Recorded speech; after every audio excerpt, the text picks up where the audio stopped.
Yep, sounds good. Hello, everybody. Today we are doing the finals of the boxing debate Grand Prix. I'm really excited for this. It's going to be a lot of fun. We have our final matchup. We had a lot of debates go on through this season. We have a $100 prize, and I'm just really excited, guys. It's going to be a 5-round back and forth debate between two titans in the boxing space, and I'm really excited for it. But before we announce the contestants, let's announce quickly our 3 official judges for this. We're going to start off with Mr. Neutral Corner Boxing. Neutral Corner, quickly introduce yourself. Tell everyone who you are, your experience in these tournaments. I'm Mr. Neutral, co-founder of Red Corner Boxing with my man Jams. Many people will know him on X. And yes, you'll know me. He's a straight, no nonsense, down the line. Impress me with your facts, your delivery, and your content, and convince me. That's basically it, and that's what I'm looking for tonight. Glad to be here. Thank you, Max.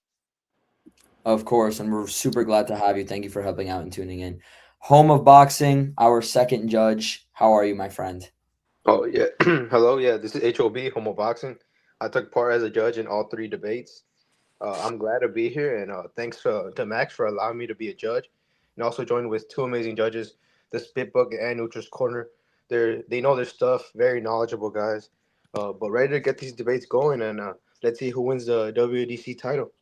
Yes, sir. WDC World Debate Champion.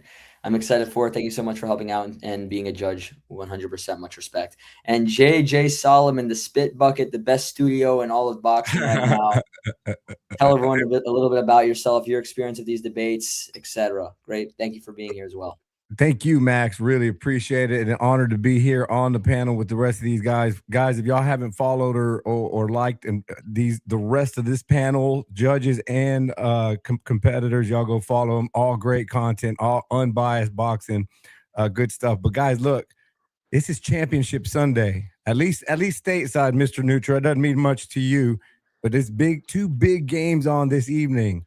But before all of that, I'm so excited about this championship because you got 2 guys that are great at what they do, passionate about the sport. I told them before we went on, look, I don't care if I agree with the stance or not. I'm coming in with a blank slate. I want to hear you make your point, and that's how I'm judging. I'm super excited. So once again, thanks, Max. Thanks to salute to the other 2 great judges, and congrats to both competitors for getting to this point. Can't wait to see what you guys bring. Thank you so much, Spit Bucket. Much appreciated. I'm going to put you 3 judges backstage, and then I'm going to do the intros for the final ones. Thank you so much, guys. I look forward to hearing your scorecards in between rounds.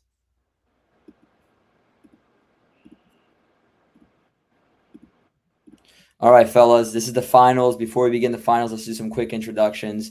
We'll start off with Blunts. Blunts in boxing, the newcomer making it all the way to the finals so far. Tell everyone a little bit about yourself, your experience in these debates, and just a little bit about yourself as a boxing fan and analyst. So blunts in boxing, been watching the sport for about 20 years. Um, just truly love this sport. Doing these debates have been great. I went against the former champion of last season and beat him in a very close debate. It was a fantastic one. I'm truly excited for this final. Billionaire boxing, an eloquent guy himself. Very big fan. I think this is going to be a fantastic final. I can't wait.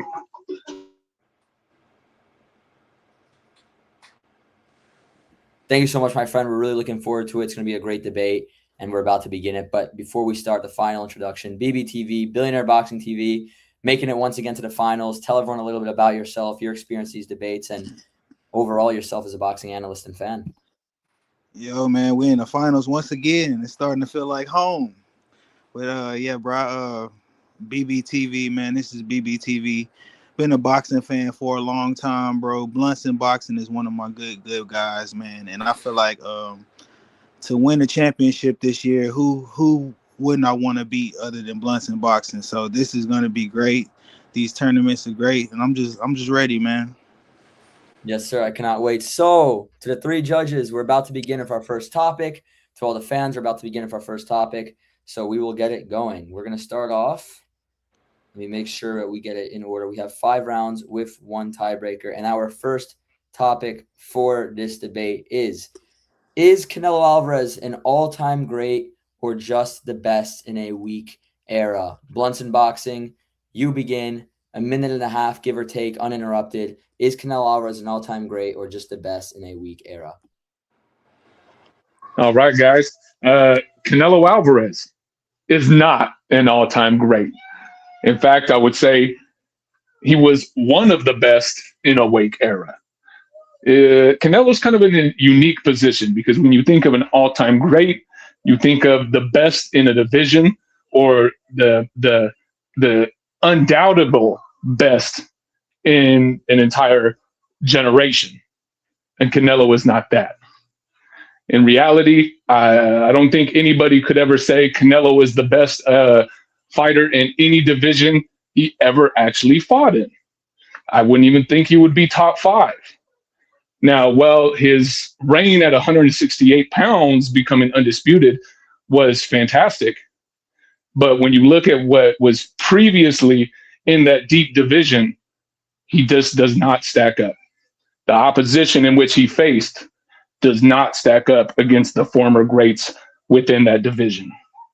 Canelo is a fantastic fighter in a very weak era of boxing.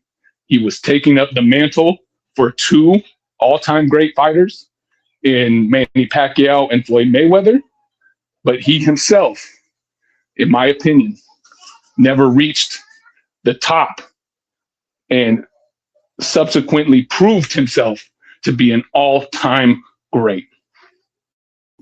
Thank you very much, Blunt. Much appreciated. That is his uninterrupted stance. Now, Billionaire Boxing TV, minute and a half, give or take, your stance on this topic. Is Canelo Alvarez an all-time great or just the best in a weak era? Begin. All right, to say Canelo is an all-time great doesn't diminish anything else anybody else has did. The argument that Canelo is in a weak era isn't a critique of Canelo. It's the lack of respect for the 20-plus world champions he's defeated. History shows that this happens to every dominant fighter. They said it because Larry Holmes fought Ali. They said it because Mayweather because he was too defensive. We only call an era great 20 years later when we realize nobody else could do what the leader did. An all-time great is defined by 3 things: longevity, risk, and dominance. Canelo has been a world champion for over 14 years. He is the first ever undisputed super middleweight champion in a four belt era. He has won world titles in 4 different weight classes. He's never been knocked out, and he has maintained a top 5 pound-for-pound status for over a decade. In an era where stars fight only once a year, Canelo fought 4 times in 11 months during his undisputed run. He started at 147, and he won a title at 175. What are we talking about here? All right, perfect, Billionaire. Thank you very much. Now we're going to have back and forth conversation. 2 minutes, 2 to 3 minutes, give or take. Blunts, you begin. 3, 2, 1. So the thing is when we equate an all-time great fighter, you have to have beaten and also proven that you were an all-time great fighter. The thing is, Canelo had never beaten an all-time great fighter. In fact, if you do say he beat one, it's Gennady Golovkin, and he couldn't even do that convincingly. So what exactly weight class? Before you diminish that victory, though, Blunts, you got to remember that Triple G was undefeated. He was coming off a 5-fight win streak with only a unanimous decision to Danny Jacobs. So I just don't understand why people try to diminish that. So the thing is and my point is when you're looking at an all-time great, he literally, when we think of all-time greats, we think of Manny Pacquiao, Floyd Mayweather, Sugar Ray Leonard, Sugar Ray Robinson, Roberto Duran. These guys could be said to be the best in the history's division.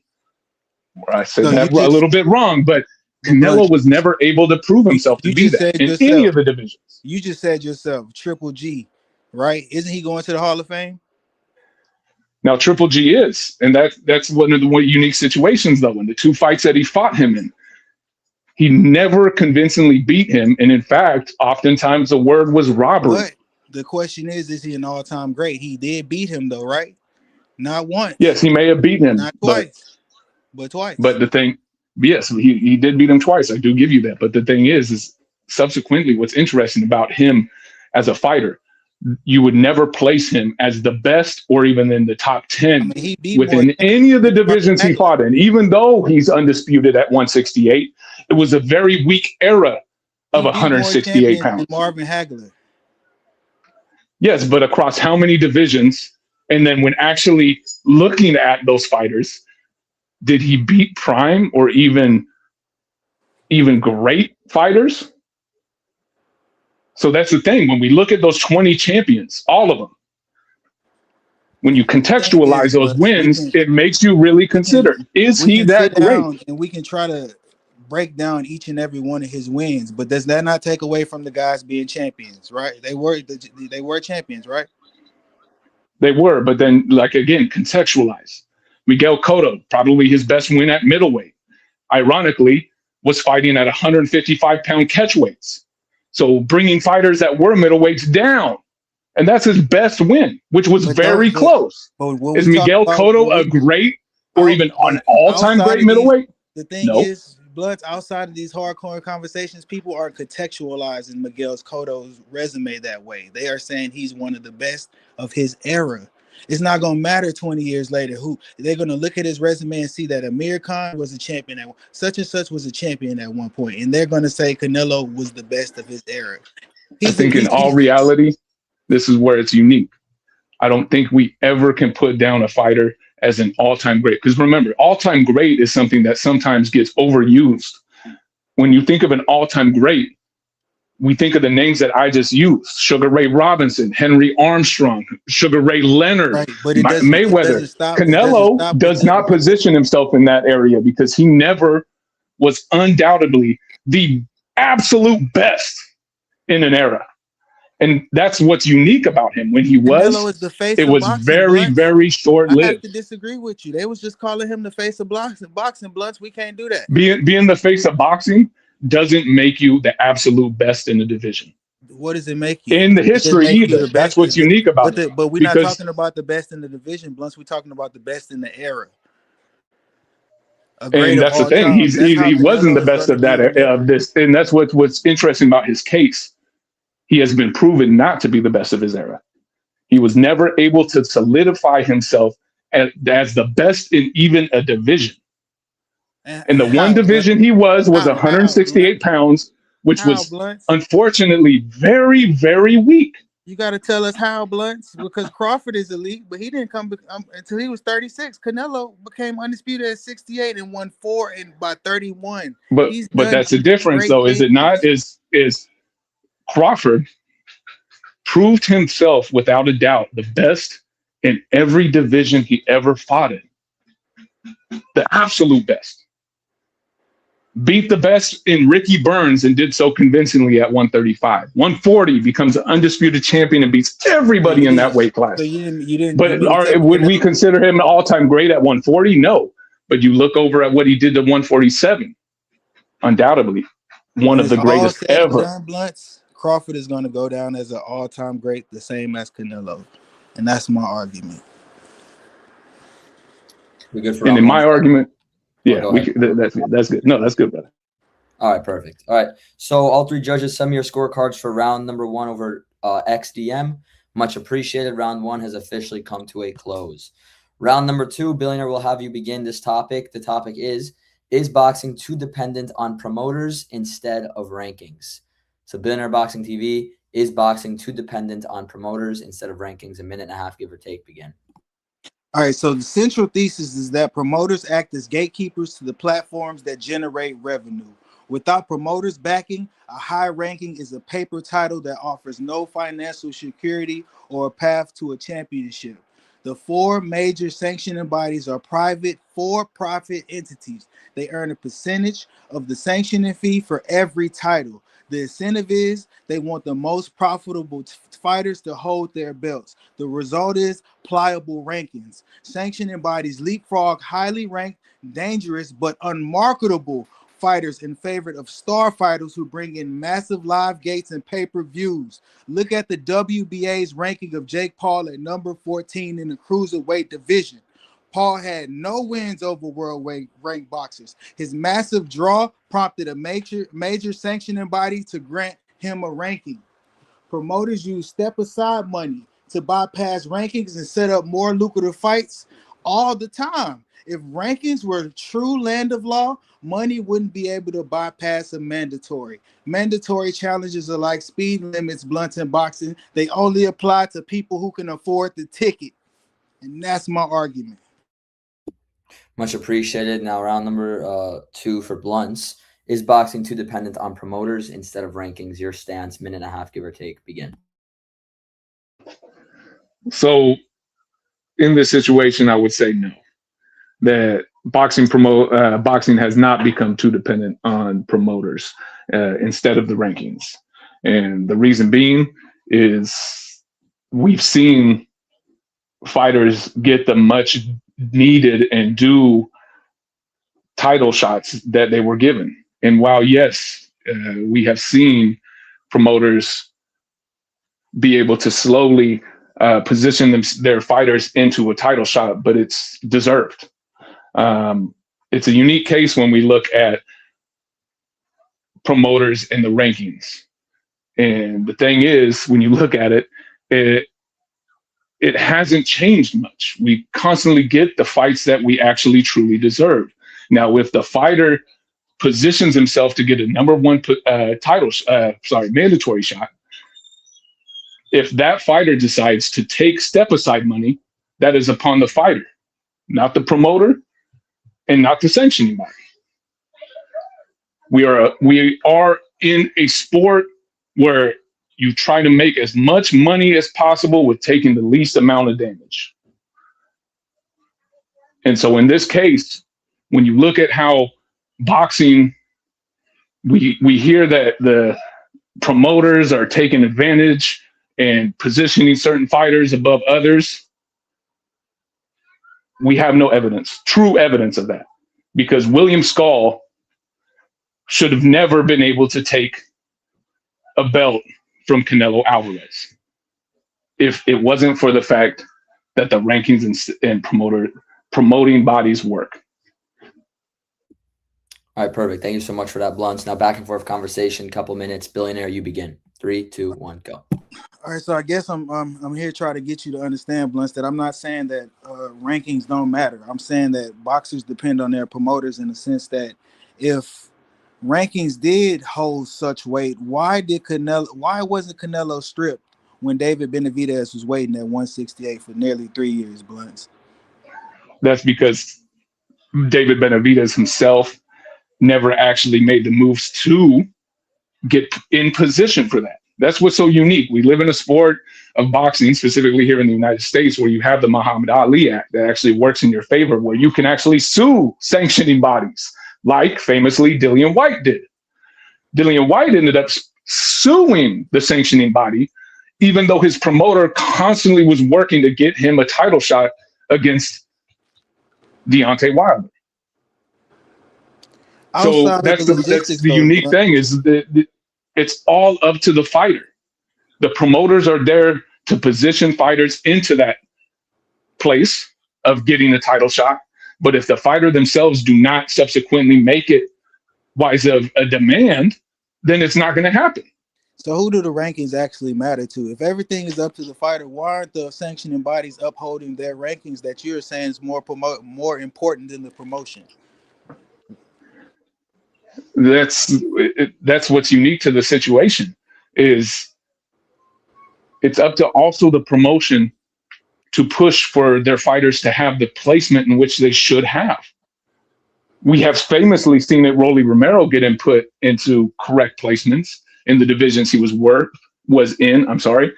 And what's ironic is people can argue, oh, Rolly didn't deserve that place.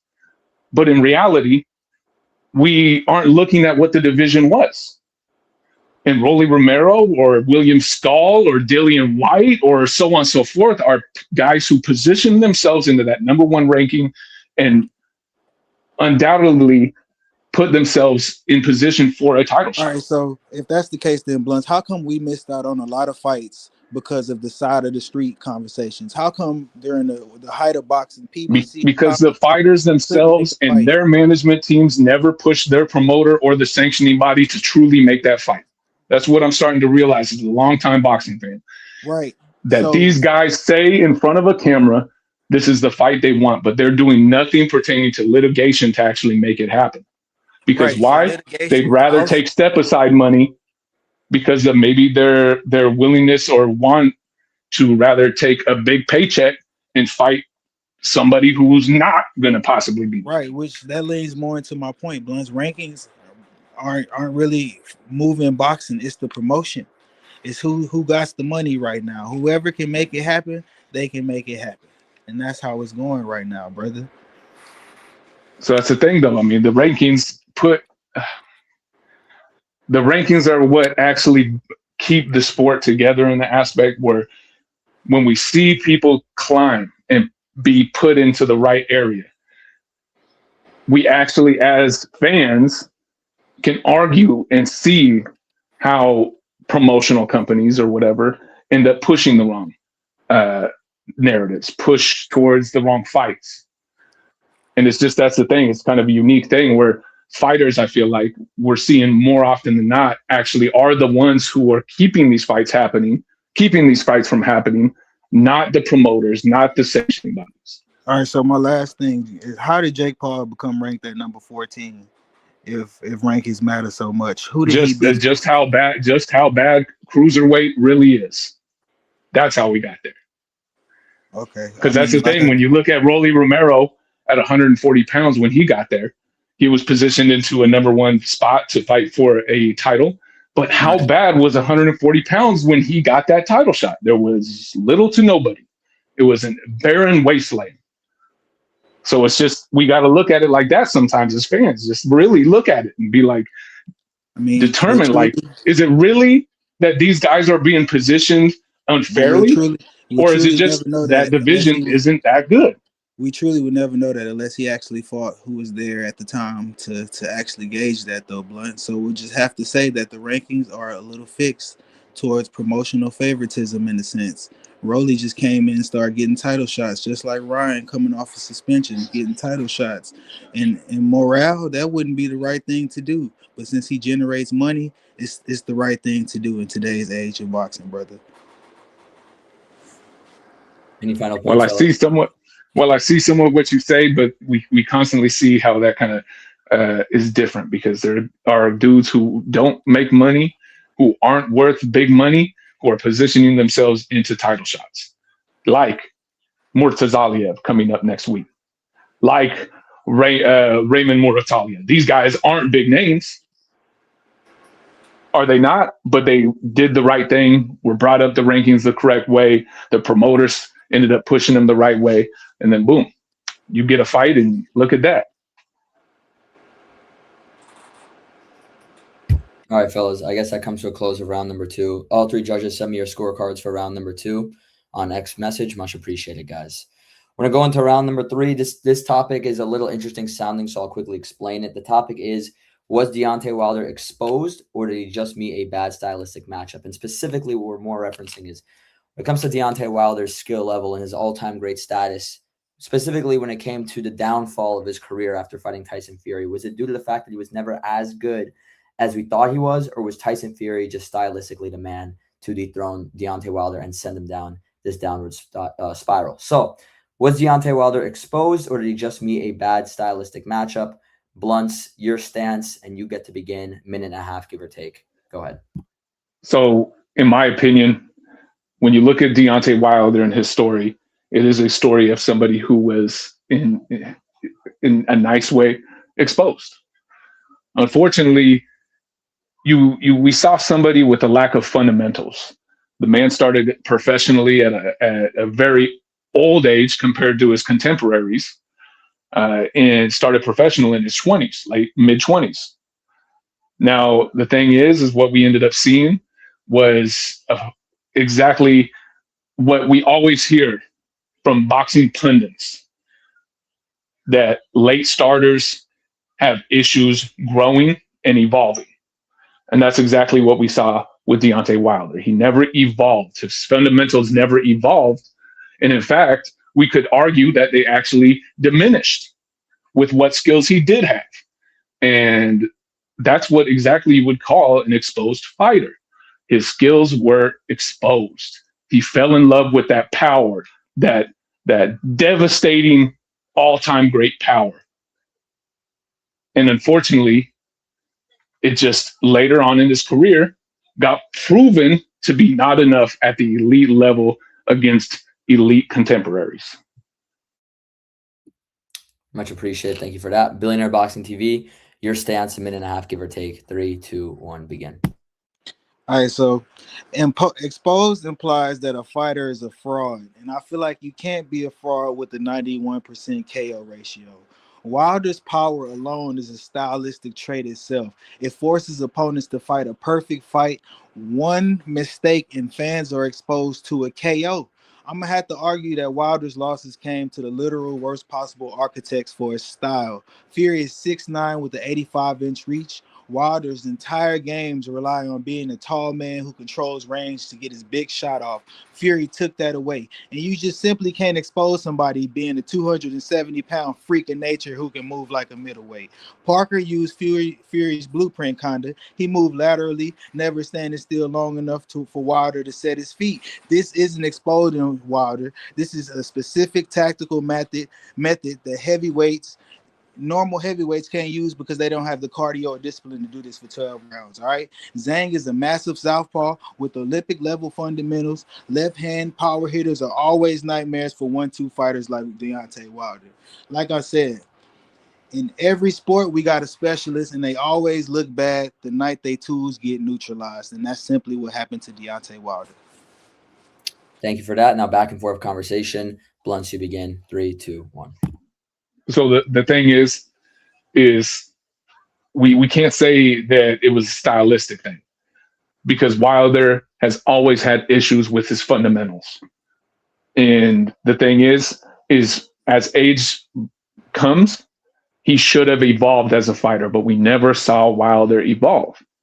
We have seen individuals who started late, much like Wilder.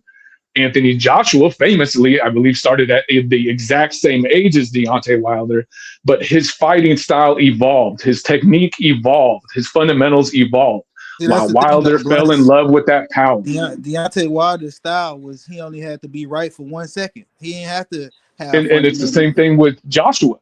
Joshua, even though I wouldn't say he had as devastating as power, he had very good elite power. But the difference is Joshua never fell in love with that power. All right, so would you evolve that technique? Would you consider Luis Ortiz a good boxer? I would consider Luis Ortiz a great boxer, but that's the thing. So with that being said, though, let me finish my point real quick. He had Wilder hurt for most of the fight in both fights, did he not? He definitely did. And he was getting outboxed in both those fights. A fighter who gets exposed ain't gonna get hurt in the 7th round, last 3 more rounds, and knock you out in the 10th. So this is where it's a unique thing. The best we ever saw Wilder fundamentally pertaining to his skill level was Bermain Stavern in the first fight, where he actually used his jab, distance, footwork. We never saw it again. I'm just saying, man. Years later. You just got to look at it like this. He ran into better competition at some point in his career, but I mean, 21st round KOs, and at some point in his career, he started weighing significantly less than his opponents. Like, that's not getting exposed. That's just a guy who ran into better competition. Let me give you an example. Ray Mercer started even later as a professional boxer and amateur. Started in his late mid-20s. Ray evolved. We saw Wilder start late, get into the amateur program, get a bronze medalist, I believe, quicker than any amateur boxer in the history of the United States. But yet also was brought up very slowly in the professional ranks in order to allow him to evolve into the fighter that he could become. But he never did. He still swung wide, never actually learned subtle techniques to become a better boxer. When Adrian Broner fought Marcos Maidana, that's getting exposed. Like I said, what happened to Deontay Wilder is we had a champion who reigned for a long time until he ran into a big dog that had a bigger bite than him. And that's just it, man. You don't have that 44 wins with 42 knockouts by accident.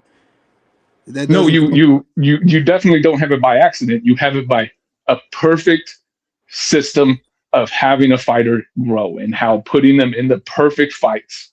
That's how you get to that level of knockouts in a career.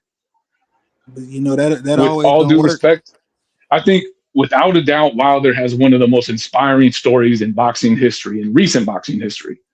But in all reality, he was the fighter who never evolved, I'm just never saying, actually Blunts, learned his trait.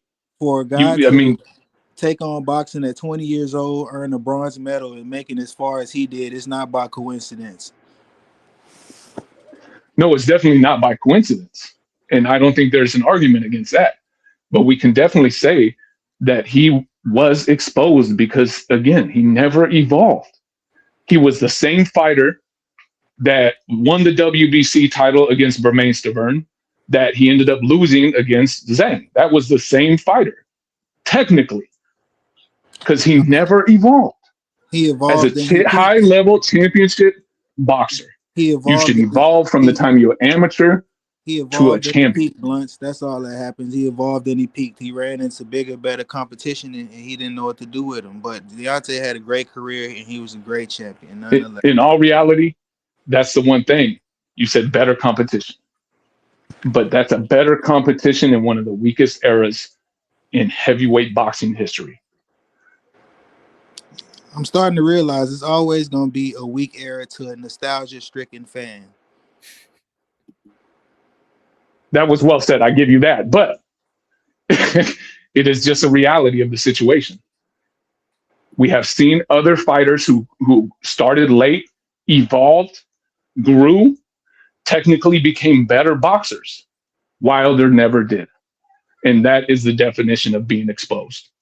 Never growing, staying the same, and falling in love with the one true gift you have and letting it completely override everything else.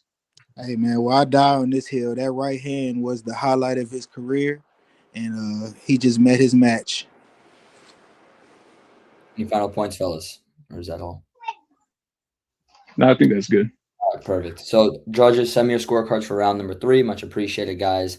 We're heading into round number 4. Topic number 4. This is probably my favorite one. Who is the most overrated champion in the last 20 years? Specifically, the names that you both gave me, Tyson Fury versus Adrian Broner. Who is more overrated out of the two in the last 20 years? To reiterate it, who is the most overrated champion in the last 20 years, Tyson Fury or Adrian Broner? BBTV, you begin. Go ahead. All right, so this one is actually funny, too, because Marcos Maidana exposed Adrian Broner, all right?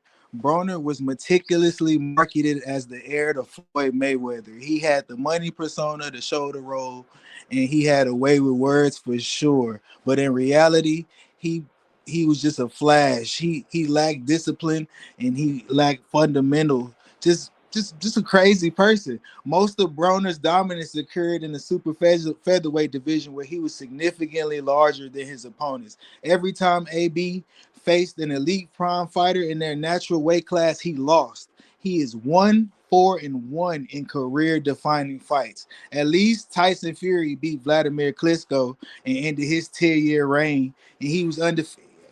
Tyson Fury was undefeated for 15 years. And just like we just said, Tyson Fury beat Deontay Wilder 3 times. Tyson Fury may be polarizing, but he went to Germany and dethroned the legendary champion to start his run. Adrian Broner spent a decade trying to convince us he was Floyd Mayweather while losing every single fight that mattered. Thank you. I assume that's all. Thank you for that one. Blunts, you have a minute and a half, give or take. Your stance, Tyson Fury versus Adrian Broner, most overrated in the last 20 years. Go ahead. All right, let me give an example of what overrated truly is. Tyson Fury. What a overrated fighter. At one point in time, Tyson famously ended up punching himself doing an uppercut. Hilarious, right? Let me get to the point. Tyson, his biggest win wrapped in controversy. Unfortunately, Tyson, after beating Klitschko, which was brought up earlier, he ended up being popped dirty for PEDs.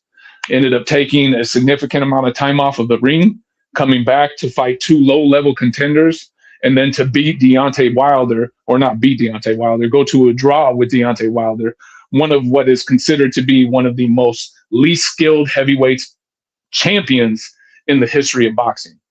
He ends up going and then almost losing to Francis Ngannou, the UFC heavyweight champion who was inactive because of promotional issues and, in all reality, not a boxer. Fury, while had a fantastic run, he was always highly overrated by the journal from boxing journalism. He ended up getting put into the pound for pound rankings for beating Deontay Wilder in their second fight, unbeknownst, and also won Fighter of the Year for beating Deontay Wilder. So who could we really consider to be really, truly overrated? Tyson Fury, whose biggest win is again wrapped up in controversy because of PEDs, who ends up coming back, and his biggest win to date is the guy that most boxing media, historians, anybody you can think of that has a respected opinion calls that Deontay Wilder, with all due respect, the least technically sound heavyweight champion in boxing history. Tyson Fury. Thank you for that. Much appreciated. Back and forth conversation now. Billionaire, you begin. 3, 2, 1. All right, so you keep throwing that fluff in there about PEDs, but was that fight ever reversed, Blunts in boxing? No, it was never reversed. But then again, we're talking about the.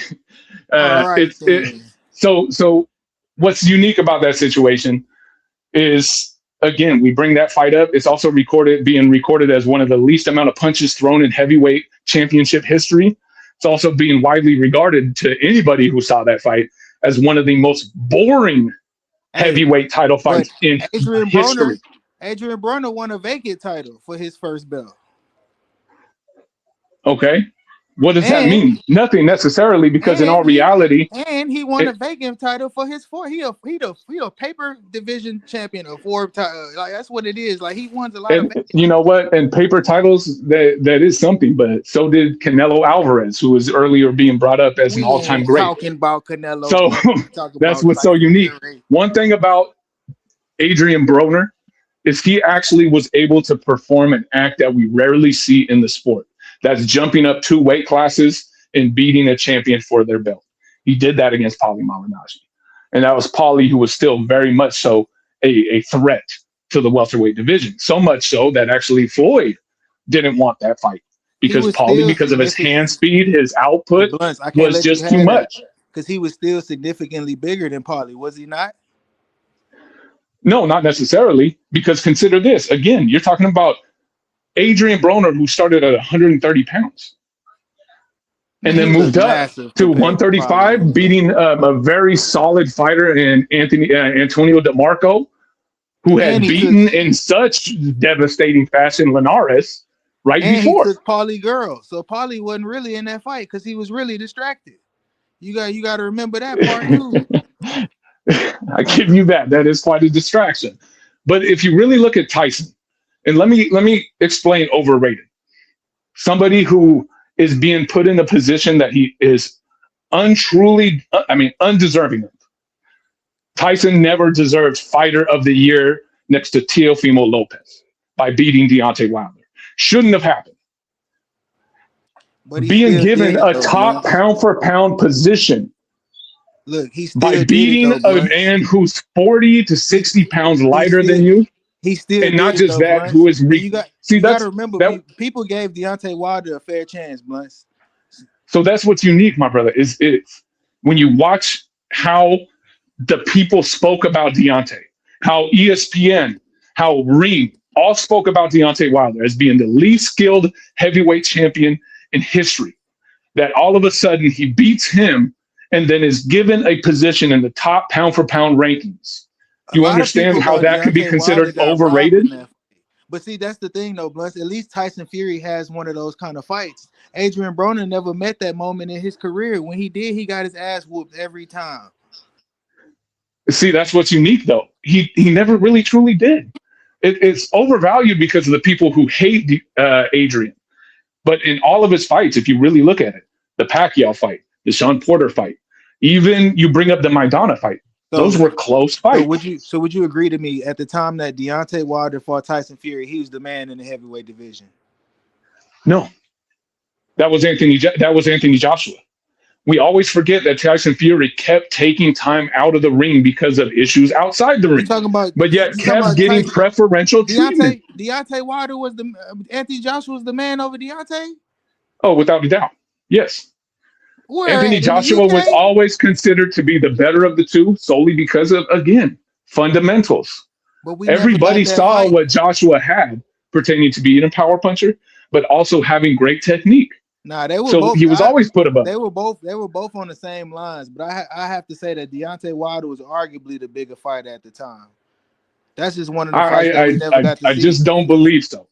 But again, it's the point that Fury beating somebody who was widely regarded as, and I'll keep saying it, one of the least skilled fighters, was suddenly put in position to win Fighter of the Year. For sure. But also win, or not win, but be put into the top 10 pound for pound rankings. Pound for pound. Does that just mean that that time how bad boxing was?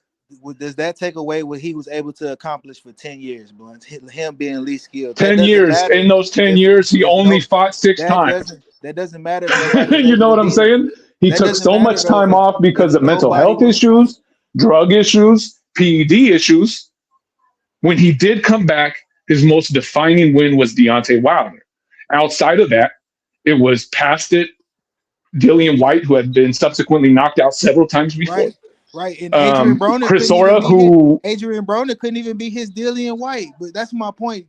Adrian Broner has to be the most overrated boxer. No, Adrian Broner has actually good wins, though. That's the difference. Adrian has wins that ended up actually so Vladimir showing Klitschko, to be great wins. Vladimir Klitschko not a good win? Again, did Adrian pop hot after the Antonio DeMarco win? No. Answer my question. Vladimir Klitschko not a good win? The name is good, but the actual performance and subsequently what came after pertaining to a bad PED test, it doesn't look good. Was Deontay Wilder not undefeated at the time when they fought? Yes, he was, but was all I'm saying was all I'm saying we're talking about undefeated records. A good win is a little blended compared to what's on paper, Blunts. The reality is, Adrian Broner did fantastic things in the sport and did things that very few all-time greats even are capable of doing. And I'll keep bringing that up. The two-division weight jump, we give Terrence Crawford all the love for it. But Adrian Broner, overrated. Marcos Maidana looked like a baby 2 times. Floyd Mayweather. Marcus Maidana, who almost beat Floyd in their first fight. We'll just ignore that, though. Doesn't count.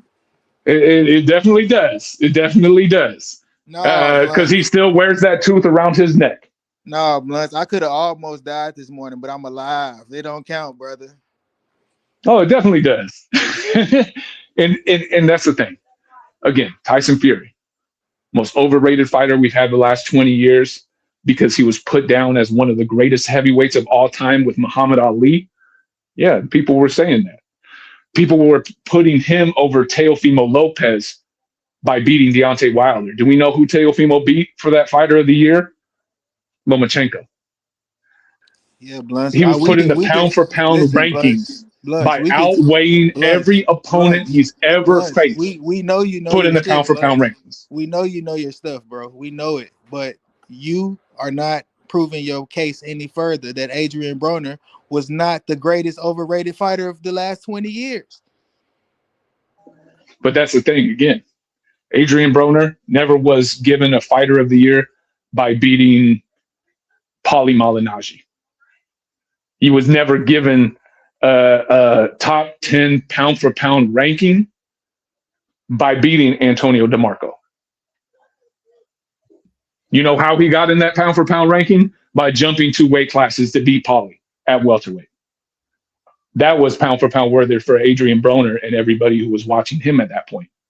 Tyson Fury was put in the pound-for-pound rankings by beating Deontay Wilder. Let that sink in. That's what you call an overrated win. Anything else, guys, or we're done? for round 4. All right. So all judges send me your scorecard for round number 4. Round number 4 concludes. Final round. The topic will be, did boxing benefit or suffer from the rise of influencer/crossover fights? Blunts, will begin with you. Did boxing benefit or suffer from the rise of influencer/crossover fighters?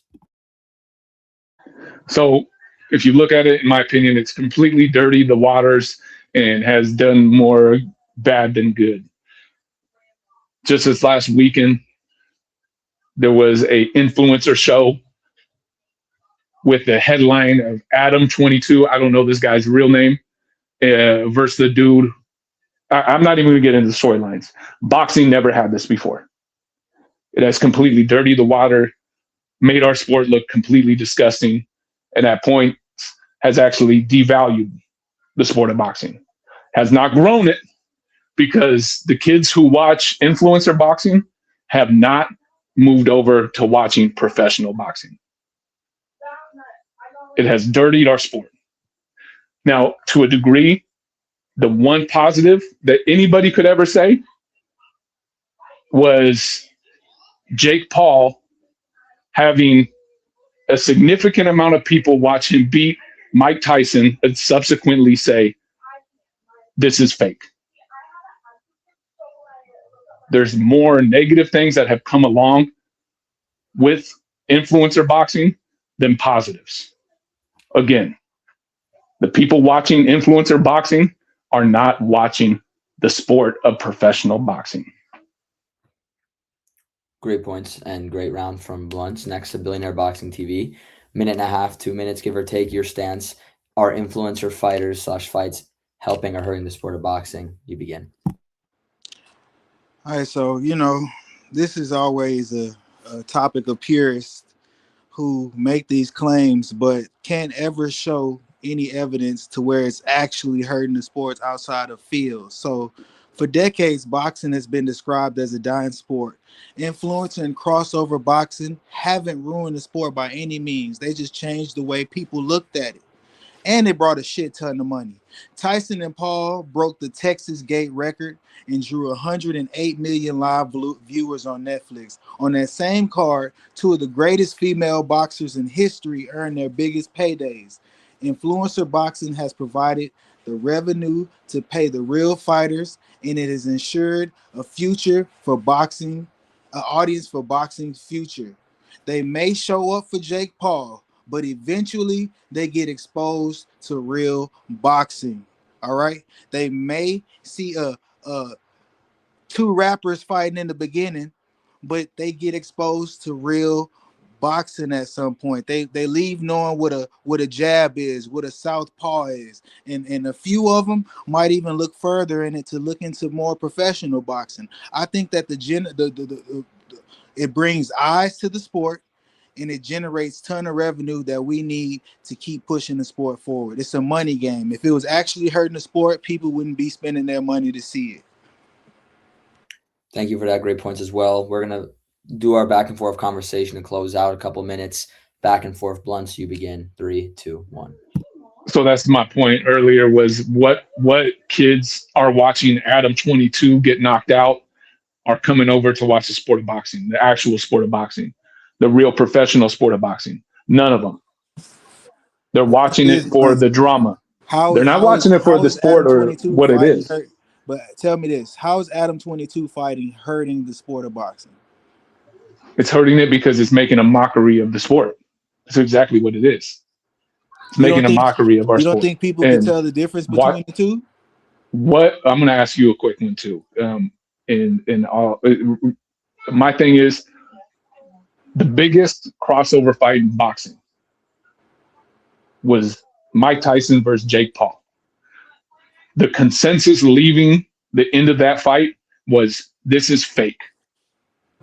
In fact, if you look at it, we see Jake Paul versus Anthony Joshua, and it makes it even more of a joke. So tell me this, Blunts. Did Mike Tyson fighting Muhammad Ali fighting Antonio Inoki, did that hurt the sport of boxing? I would say it somewhat did, because you know what? It didn't happen again for almost 3 decades. That fight happened in We never had another 1976, crossover though. fight in boxing for 3 decades. All I'm saying is, Blunts, to say that it's actually hurting the sport of boxing with no real claims is kind of egregious. I'll say how it hurts the sport by the terms we hear at the end of the fights. It's fake, or even what rides into the beginning of those fights. Is it scripted? That's not a good thing for the sport of boxing. Do you have any fiscal proof that is interrupting the flow of money? Because that's what it's all about. People are still spending money for both, Blunts. No, and again, the kids that are watching and the people who are watching Jake Paul fighting Mike Tyson, Anthony Joshua, are not turning over to watch professional boxing. But now, do we have in the case of Anthony Joshua getting attention of women? Yes, but they're not going to go and watch Anthony Joshua's next fight.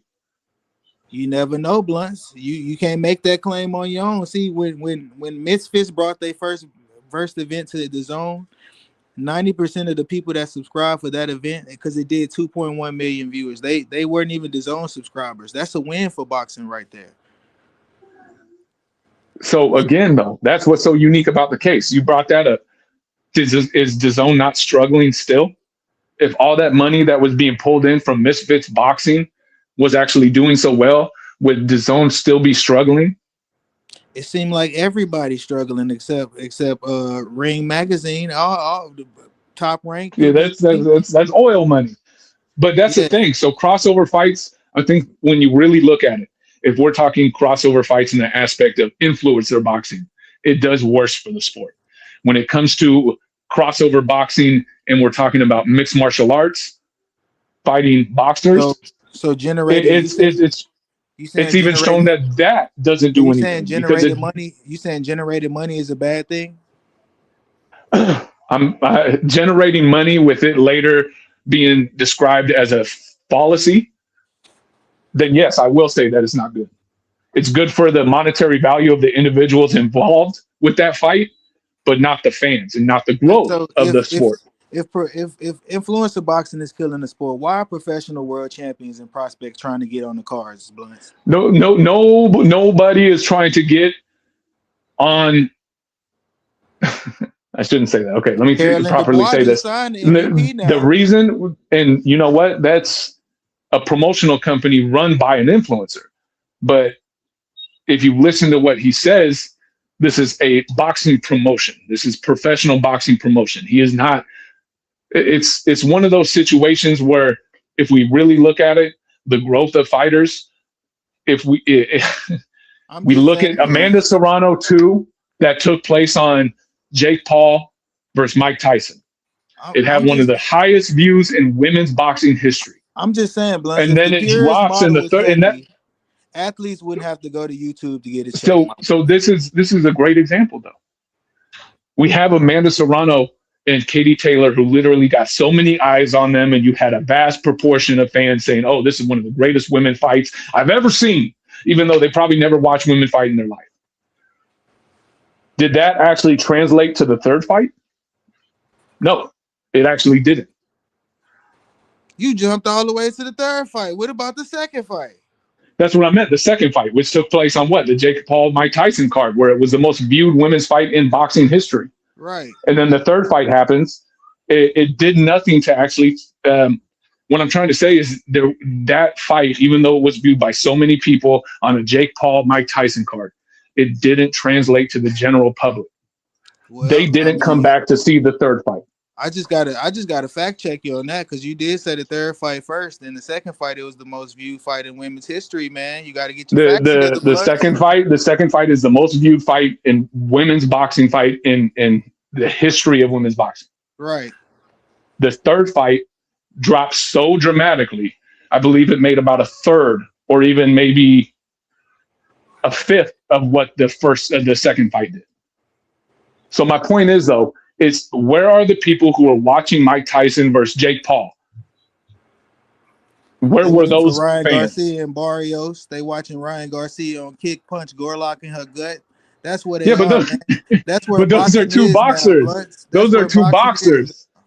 Those are two boxers. Like that's my Listen, point though. Like this crossover thing, in all listen. My reality, thing is, it's just Blunts. not In a, improving the sport of boxing. It is just not tell me this, actually Blunts. growing our sport. Just tell me this. In a world where attention is the most valuable currency, right? How doesn't boxing benefit from what influencers are doing? Because the fact that Misfits Boxing will get 2 million pay-per-view buys, and then an actual boxing show struggles to maintain 100K. I'm just saying though, when Mike How is Tyson that? knocked How is out Corey boxing Sanders, actually growing it if didn't ruin boxing. these if it is how is it improving the actual sport of boxing if those fans still have not transitioned over to real professional boxing? I'm just saying, Blunts, Because we when Mike haven't Tyson seen dropped a Corey growth. Sanders, it didn't stop boxing. When We Pacquiao fight haven't Hadid, actually it didn't seen stop a boxing. growth since the inception of influencer boxing. It's bringing in money though, and that's evident. But that doesn't do nothing for the growth of the sport. That's just lining the pockets of the dudes who are fighting and the people who are putting on the show. That isn't necessarily actually growing our sport. So influencer boxing isn't necessarily hurting the sport. You agree, right? I do believe to a degree it's hurting our sport because it's not growing. And in fact, if anything, for the general public who are watching influencer boxing, they think that the sport of boxing is a joke. So just one last question and we can go. Can you show me a case where it's directly hurting the sport, an article, anything? I got one for it. I actually cannot give you an article because how are they going to want to show? Blunts? How is there an ability to actually show without reasonable doubt that it has dropped? My point is you can see to a degree in the aspect that we will see misfits boxing outperform real boxing. How is that bettering the sport? Because we aren't seeing it translate to the actual sport of boxing. The sport of boxing is still struggling to sell. Show me. But your misfits boxing is still putting on great shows and able to sell to the general public pertaining to young kids. But those young kids aren't going to go buy a ticket to a real boxing show. I'm just saying that's not doing positives for our sport. That's not even really, you can say it's even growing. That's my point. Is like the growth of boxing, it should to a degree. We should see boxing grow if influencer boxing was actually positive for the sport. Final points. But we haven't seen it grow. All right, fellas. Thank you so much for that. The three judges, send me your scorecard for the final round. Much appreciated, guys. And then I'll be able to quickly announce how the judges have had it. So let's see. Great debate, fellas. Yeah, good stuff, Blunts. You got me on number 2, man. I kind of went blank on that one, brother. But that was a great debate, man. You always keep it you always come ready. I appreciate that. All right. So we have 1 score, 2.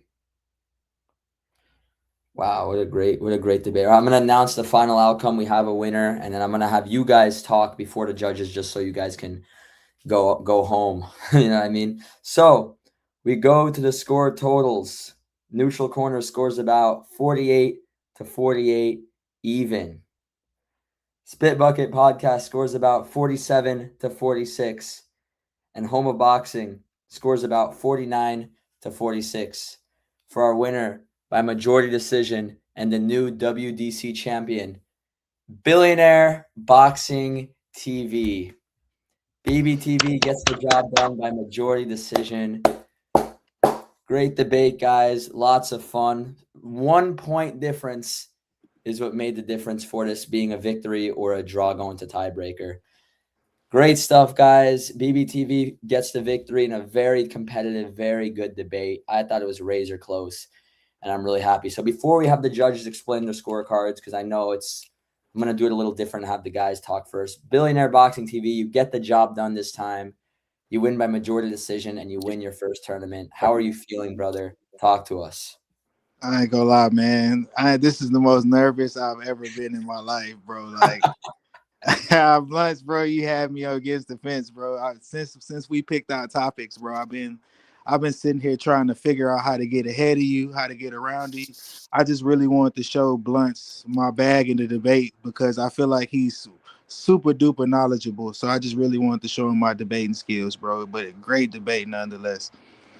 100% BBTV. We loved having you on, brother. You get the job done. And before you go, I want to ask, because we're planning on bringing this back in March, what role would you like to have in the March tournament? Oh man, you know I wanted to win the title and go ahead, chill, man. Let the other contestants do their thing. So judging, co-hosting, wherever you like to have me, brother, I'm down. 100%. You'll definitely be involved. Thank you so much, Billions. Much appreciated. Any final messages, or you're done for now? Oh man, everybody, I had a good time, man. This is BBTV Blunts. You know I love you, man. You my brother, Max. You my guy. All the judges, man. Let's get back to boxing. Much respect, brother. Thank you so much for coming on and supporting the tournament, and congratulations on getting the victory, my friend. See you soon. Thank you. All right, Blunts, you get second place, razor close, majority decision defeat. Thank you so much for being involved. Just talk to us. The floor is yours. The stage is yours on your, post-debate thoughts. So I gotta say, I couldn't have lost to a more genuine fucking person, more genuine boxing fan than Billionaire. So I'm glad to a degree that's who I got to lose to. To the judges, I appreciate all three of you, man. Neutral, very close friend of mine ever since I came around to the boxing Twitter spaces.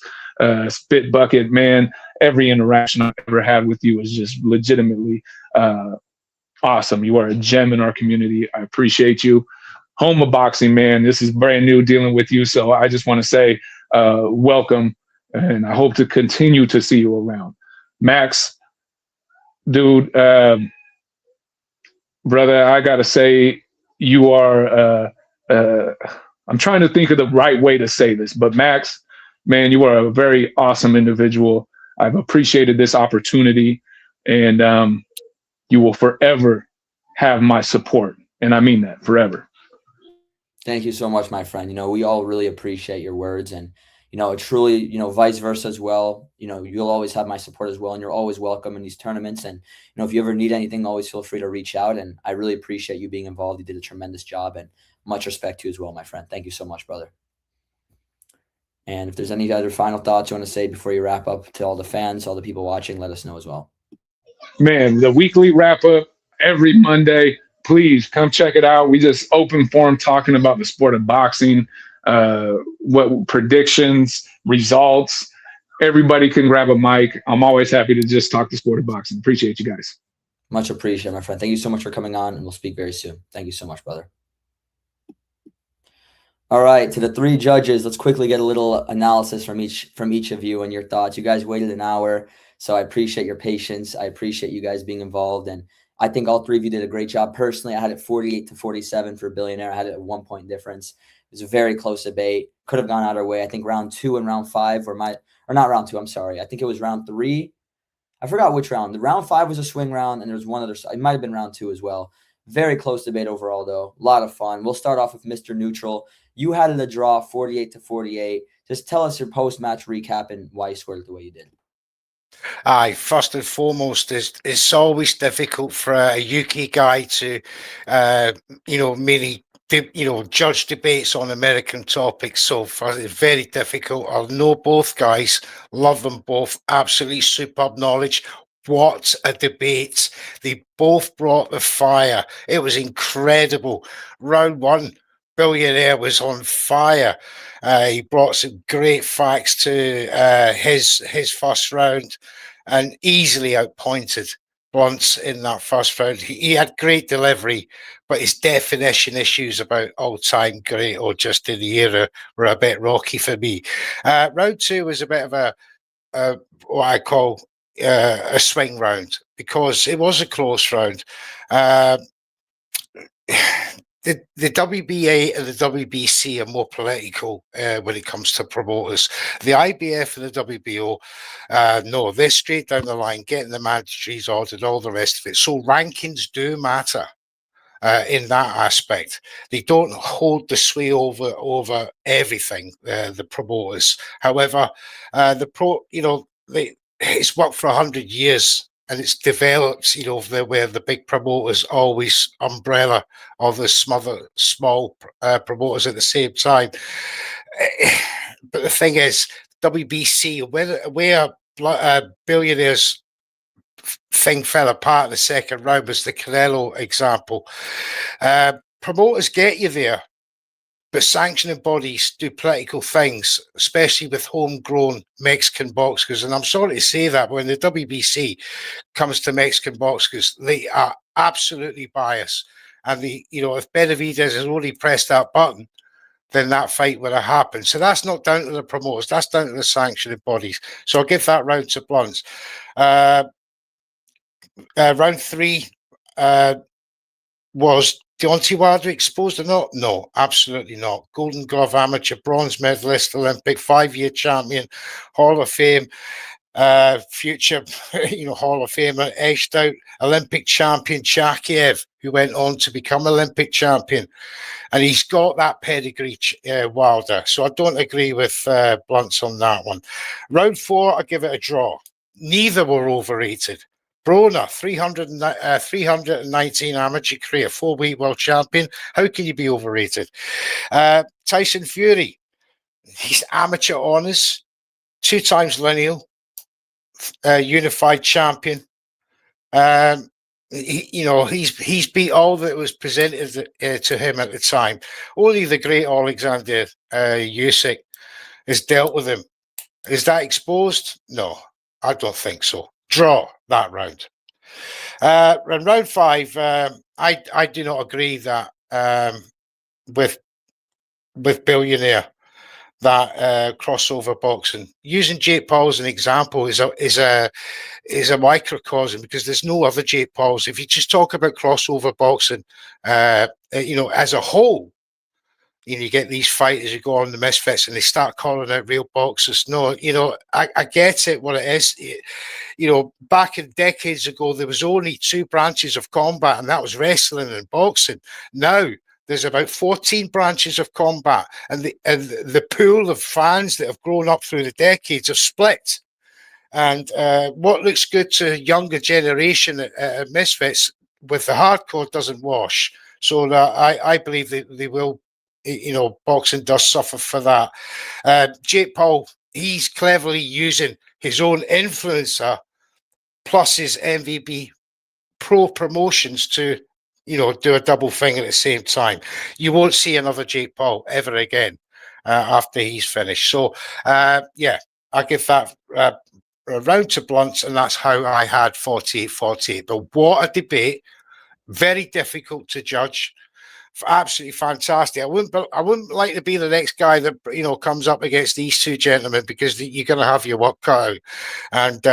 And Blunt's absolutely superb for his first time effort on World DC Debate Championships. Absolutely splendid performance. And Billionaire showing why he's the champion.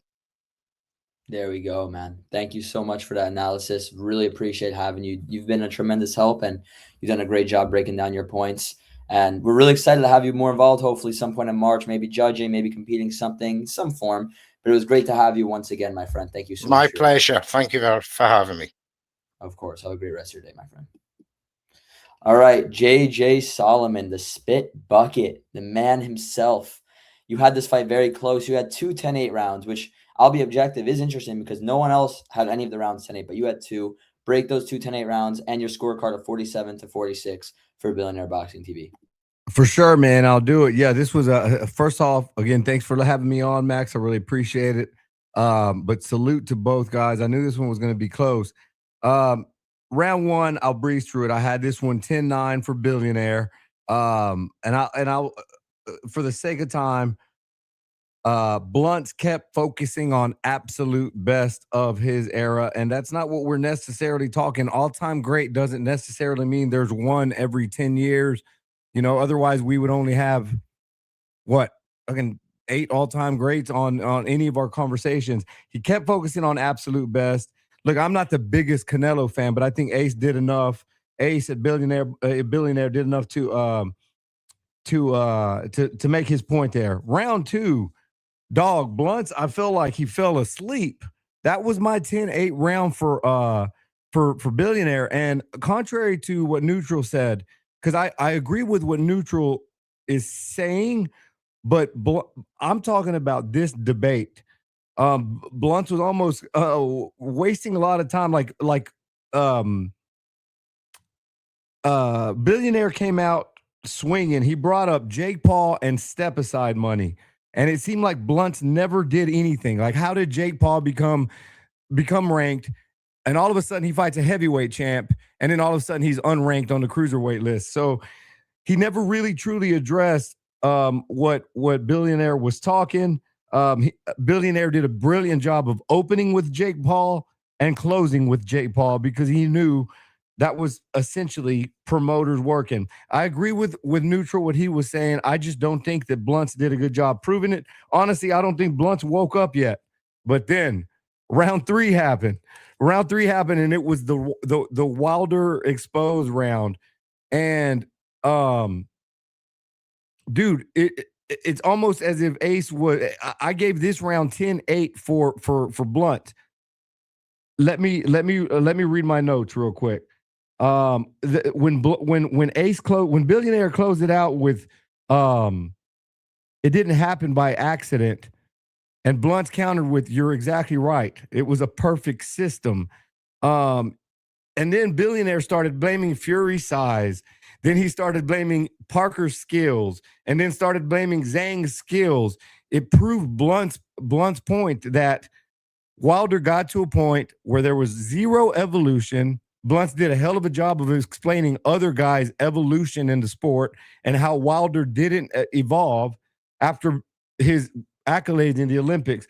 I just think he did a hell of a job, and every point that Billionaire was making almost was proven was Blunt's point. So hold on, I'm getting through this. Like I said, these guys came prepared. I want to make sure I do my due diligence and show them what I did. So round 4, most overrated champ in history, and this was essentially between Fury and Broner. Jesus Christ, Blunt's kept listing everything good Fury did. So while you were trying to discredit Tyson Fury, you spent so much time on his accolades. And I know the debate was, were those accolades worthy? But you didn't really spend much time besides shitting on Deontay Wilder. You literally described a rise and fall journey when describing Tyson Fury. You described going down to drugs and all of this, and then you explained a resurrection that we all saw Adrian Broner never ever had.